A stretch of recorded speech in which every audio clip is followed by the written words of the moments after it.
Good morning, dear students. Today we are going to start with the third question of exercise 12.1.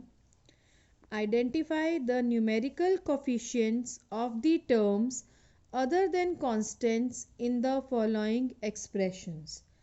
Now, before we do proceed with the question, let us first understand what do you mean by numerical coefficients. We have already learned how to write a term as a product of factors in our last class. How do we separate the terms of the expression and how do we write down the factors? We already know this. Now, these factors may be numerical or other algebraic. These variables are there, they contain variables.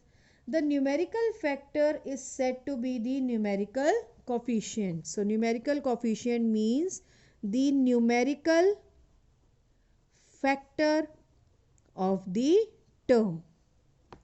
So what we are to do in this question, we are to separate the terms. We are to take only those terms which are other than constants, and we are to write down their numerical factor, means the number which is associated with the term. This is called the numerical coefficient or simply the coefficient of the term. Like, let me take the first part. The expression given in the first part is 5 minus 3t square, and here I have got two terms. The first one is 5, which is a constant term, and the second one is minus 3t square. So I have to take another term which is the term which is not constant. So the term which I have to take here is 3 minus 3t square, and what is the number associated with it? Yes, it is minus 3. So its coefficient is minus 3. Now see the expression given in the second part, 1 plus t square plus t cube. Now here I have four terms, 1, t, t square and t cube. But 1 is a constant term and we are not to take the constant term. So I am left with three terms, t, t square and t cube.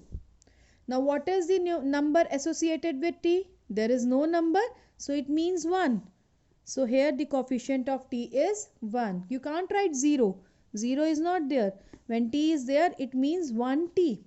Similarly, the coefficient, the number associated with t squared is again 1, and for t cube it is again 1. So coefficient here in second part for all three terms is 1. Now see third part.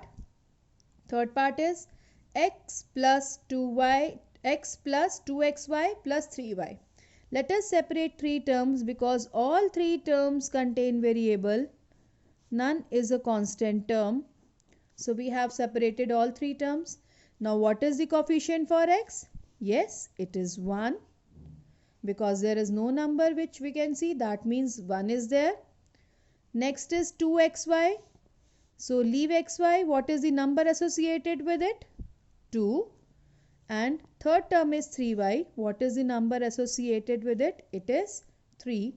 So here these are the coefficients of these terms. See fourth part. In fourth part we have 100m plus 1000n. So let us separate the two terms, and always remember that terms are always separated by a plus or a minus sign. So here we have 100m and 1000n. What is the number associated with 100m? It is 100. So its coefficient is 100, and with 1000n it is 1000. So its coefficient is 1000. Rest of the parts are for your homework. So you are to complete this table, writing expressions, terms. We have taken only those terms which are not the constant terms, and we are to write down the number associated with it. This is called the coefficient of the term. Let us start with the next question. Question number 4, A part says, identify terms which contain x and give the coefficient of x. Again I have made the table with 3 columns. This is the given expression. We are to take only those terms which are having x, and we are to write down coefficient of x. Coefficient of x means in that term we will write down whatever is there leaving x. Like, see first part, it is y square x plus y. So how many terms are there? Yes, there are 2 terms, y square x and second term is y. This term does not contain x, so we will leave this term. We are not going to take this because we are to take only the terms which contain x, which are having x. So here we are taking only one term, that is y square x. Now what is the part leaving x? It is y square. So the coefficient of x here is y square. Whatever is there leaving x, that is the coefficient of x. See second part. Again there are 2 terms in this expression, minus 13y square and minus 8yx. This term does not contain x. So we are to take only one term, that is minus 8yx. And now see what is there if you leave the x? It is minus 8y. So minus 8y is the coefficient of x here. Third part, x plus y plus 2. 3 terms are there, but there is only one term containing x, that is the x.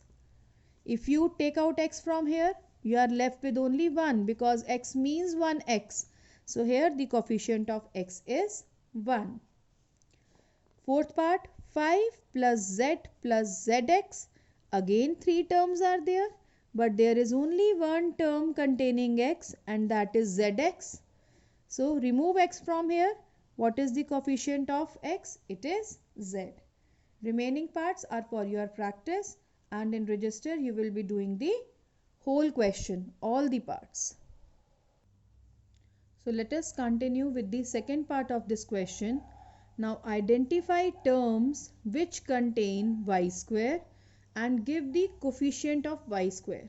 Whatever we have done with x here, the same thing is to be done, but here we are to consider the terms which contain y square.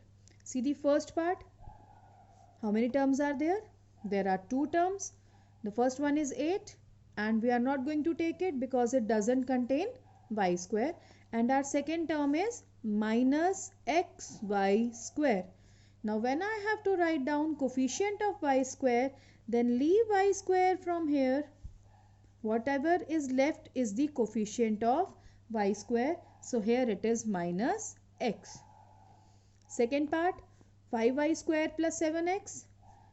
Only one term containing y square, and that is 5y square. Now what is the coefficient here? 5. Either you write down 5 or you write down plus 5. It is your wish. Now third part contains 3 terms. This contains only y, 2x square y. So we are not going to take this term. The second term is minus 15x y square, since it contains y square. And the third term is 7y square. Now let us write down coefficient of this. Leave y square. So its coefficient is minus 15x. And next term is 7y square. If you leave y square, we are left with 7. So its coefficient is 7. Now let us start question number 5. Classify into monomials, binomials and trinomials. Now what are monomials, binomials and trinomials? As we have seen in all these questions that these algebraic expressions are made up of terms. If there is only one term, it is known as monomial. If there are 2 terms in the expression, it is a binomial. And if there are 3 terms in the expression, it's a trinomial. So let us see first part, 4y minus 7z. It contains 2 terms, so this is a binomial. Second part, x square, it contains only one term, so it is a monomial. See third part, how many terms are there? Yes, there are 3 terms, so it is a trinomial. Fourth part, only one term, monomial. In fifth part, there are 3 terms, so it is a trinomial. Remember these from these small words. Mono means one, bi means two, tri, as we say that our flag is tricolored because it contains 3 colors, so tri means 3, so it is trinomial. Now sixth part, 2 terms, binomial. Seventh part, again 2 terms, binomial. In eighth part, there is only one term, so it is a monomial.